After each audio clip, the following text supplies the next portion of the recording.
फिर 12 ब्राह्मणों को खीर और मधु आदि उत्तम उत्तम पदार्थ खिलाए और व्रत की विधि पूर्ति के लिए गौ और सुवर्ण का दान करे। सामर्थ्य हो तो 3 तोले सोने का एक सिंहासन बनवाए, उस पर सुंदर अक्षरों में लिखी हुई श्रीमद् भागवत की पोथी रखकर उसकी आवाहन आदि विविध उपचारों से पूजा करे और फिर जितेंद्रिय आचार्य को उसका वस्त्र आभूषण एवं गंधादि से पूजन कर दक्षिणा के सहित समर्पण कर दे।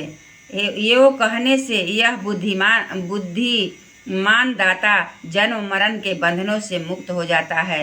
यह सप्ताह पारायण की विधि सब पापों की निवृत्ति करने वाला है।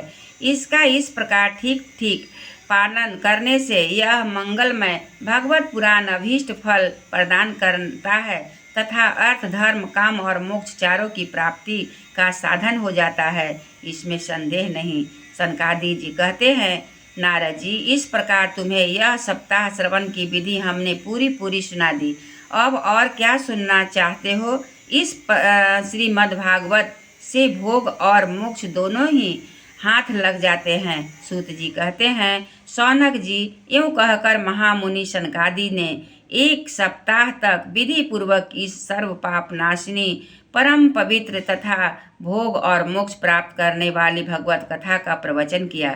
सब प्राणियों के नियम पूर्वक इसे श्रवण किया। इसके पश्चात उन्होंने विधि पूर्वक भगवान पुरुषोत्तम की स्तुति की। कथा के अंत में ज्ञान वैराग्य और भक्ति की बड़ी पुष्टि मिली और वे तीनों एकदम तरुण होकर सब जीवों का चित्त अपनी ओर आकर्षित करने लगे। अपना मनोरथ पूरा होने से नारद जी भी बड़ा प्रसन्न हुए। उनके सारे शरीर में रोमांच हो आया और वे परमानंद से पूर्ण हो गए। इस प्रकार कथा श्रवण कर भगवान के प्यारे नारद जी हाथ जोड़कर प्रेम से गदगद वाणी से सनकादि जी को कहने लगे।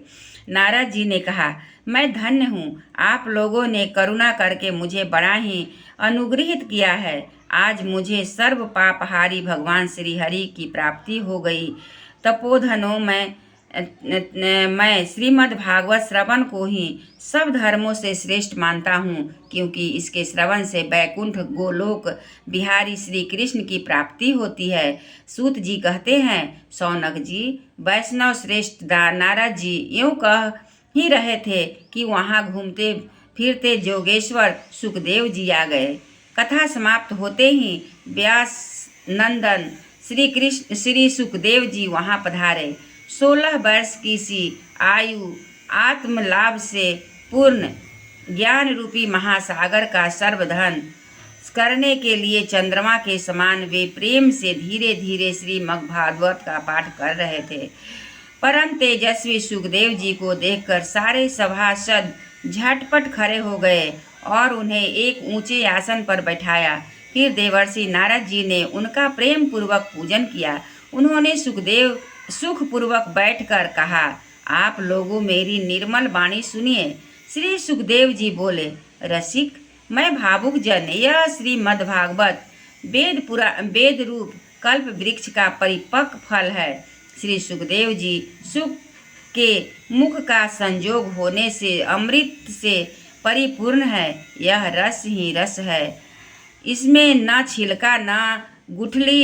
यह इसी लोक में सुलभ है। जब तक शरीर में चेतना रहे तब तक आप लोग बार बार इसका पान करें। महामुनि व्यासदेव ने श्रीमद्भागवत पुराण की रचना की है। इसमें निष्कपट निष्काम परम धर्म का निरूपण है। इसमें शुद्धांतकरण सत्य पुरुषों के जानने योग्य कल्याण की वास्तविक वस्तु का वर्णन है। इससे तीनों तापों शांति होती है। इसका आश्रय लेने पर दूसरे शास्त्र अथवा साधन की आवश्यकता नहीं रहती। जब कभी पुण्यात्मा पुरुष इसके श्रवण की इच्छा करते हैं, तभी ईश्वर अविलंब उनके हृदय में अविरुद्ध हो जाता है। यह भगवत पुराणों का तिलक और वैष्णवों का धन है। इसमें परम हंसों के प्राप्य विशुद्ध ज्ञान की ही वर्णन किया गया है तथा ज्ञान वैराग और भक्ति सहित निवृत्ति मार्ग की प्रकाशित किया गया है। जो पुरुष भक्ति पूर्वक इसके श्रवण पठन और मनन में तत्पर है वह मुक्त हो जाता है। यह रस स्वर्ग लोक, सत्य लोक, कैलाश लोक, वैकुंठ लोक में भी नहीं है। इसलिए भगवत भाग्यवान श्रोताओं, तुम इसका खूब पान करो, इसे कभी मत छोड़ो। सूत जी कहते हैं, श्री सुखदेव जी इस प्रकार कह ही रहे थे कि उस सभा के बीचों बीच प्रहलाद, बलि, उद्धव और अर्जुन आदि पार्षदों के सहित साक्षात श्री हरि प्रकट हो गए। तब देवर्षि नारद जी ने भगवान और उनके भक्तों को यथोचित पूजा की। भगवान को प्रसन्न देखकर देवर्षि उन्हें एक विशाल सिंहासन पर बैठा दिया और सब लोग उनके सामने संकीर्तन करने लगे। इस कीर्तन को देखने के लिए श्री पार्वती जी के सहित महादेव जी और ब्रह्मा जी भी आए। कीर्तन आरंभ हुआ। प्रहलाद जी तो चंचल गति फुर्तीले होने के कारण करताल बजाने लगे। उद्धव जी ने झांझे उठा ली। देवर्षि नारद बीणा ध्वनि करने लगे।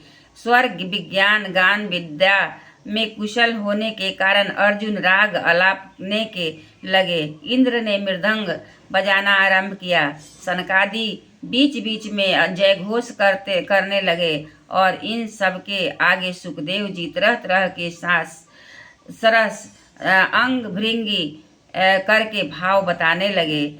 इन सब के बीच में परम तेजस्वी भक्ति ज्ञान और वैराग नटों के समान नाचने लगे।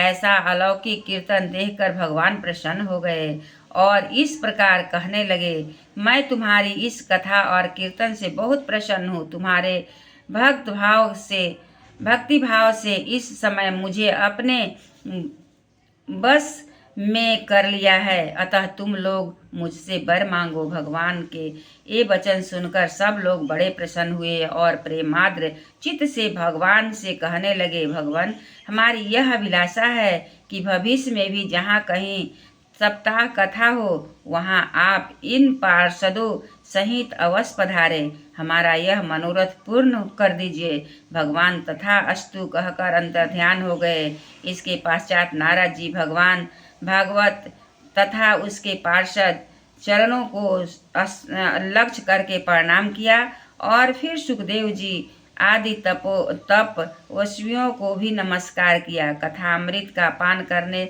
से सब लोगों को बड़ा ही आनंद आया। उनका सारा मोह नष्ट हो गया। फिर सब लोग अपने अपने स्थानों को चले गए।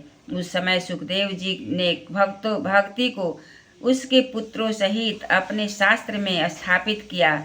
इससे भगवत का सेवन करने से श्री हरि वैष्णव के हृदय में आ विराजते हैं। वे जो लोग दरिद्रता, दुख, ज्वर की ज्वाला से दग्ध हो रहे हैं, जिन्हें माया पिशाचिनी ने रौंद डाला है तथा जो संसार समुद्र में डूब रहे हैं, उनका कल्याण करने के लिए श्रीमद् भागवत सिंहनाद कर रहा है। सौनक जी ने पूछा, सूत जी, सुखदेव जी ने राजा परीक्षित को, गोकर्ण से धुंधकारी को और सनकादि नारद जी को किस किस समय यह ग्रंथ सुनाया था? मेरा यह संशय दूर कीजिए। सूत जी ने कहा, भगवान श्री कृष्ण के स्वधाम गमन के बाद कलिजुग के 30 वर्ष से कुछ अधिक बीत जाने पर भाद्रपद मास की शुक्ला नवमी को सुखदेव जी ने कथा आरंभ की थी। राजा परीक्षित के कथा सुनने के बाद कलिजुग के 200 वर्ष बीत जाने पर आषाढ़ मास की शुक्ला नवमी को गोकर्ण ने इस कथा सुनाई थी। इसके पीछे कलिजुग के 30 वर्ष और निकल जाने पर कार्तिक शुक्ला नवमी से सनकादि ने कथा आरंभ की थी। निष्पाप सौनक जी, आपने जो कुछ पूछा था उसका उत्तर मैंने आपको दे दिया। इस प्रकार कलिजुग में भगवान भागवत की कथा भव रोग की रामबाण औषधि है। संत जन आप लोग आदर पूर्वक इस कथा अमृत का पान कीजिए। यह श्रीमद कृष्ण को अत्यंत प्रिय संपूर्ण पापों का नाश करने वाला, मुक्ति का एकमात्र कारण और भक्ति को बढ़ाने वाला है। लोक में अन्य कल्याणकारी साधनों का विचार करने और तीर्थ का सेवन करने से क्या होगा।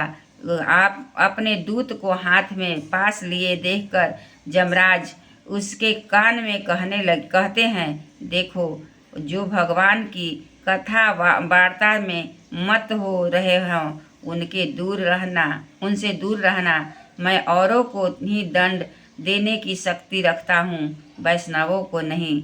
इस असार संसार में विषय रूप विष की आसक्ति के कारण व्याकुल बुद्धि वाले पुरुषों अपने कल्याण के उद्देश्य से आधे क्षण के लिए भी इस सुख कथा रूप अनुपम सुधा का पान करो। प्यारे भाइयों, निंदित कथाओं से युक्त कुपथ में व्यर्थ ही क्यों भटक रहे हो। इस कथा में कान प्रवेश करते ही मुक्ति हो जाती है। इस बात के साक्षी राजा परीक्षित हैं।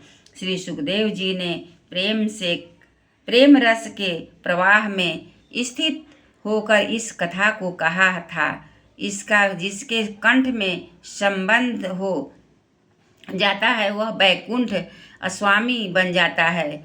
शौनक जी, मैंने अपने शास्त्रों को देखकर आपको यह परम गोप्य रहस्य अभी सुनाया है। सब शास्त्रों के सिद्धांतों का यही निचोड़ है। संसार में इस सुख शास्त्र से अधिक पवित्र और कोई वस्तु नहीं है। अतः आप लोग परमानंद की प्राप्ति के लिए इस द्वादश स्कंद रूप रस का पान करें। जो पुरुष नियम पूर्वक इस कथा का भक्ति भाव से श्रवण करता है और जो शुद्धांत करण भगवत भक्तों के सामने इसे सुनाता है, वे दोनों ही विधि का पूरा पालन करने के कारण इसका यथार्थ फल पाते हैं। उनके लिए त्रिलोकी में कुछ भी असाध्य नहीं हो जाता है। एक बार बोलिए श्री कृष्ण भगवान की जय।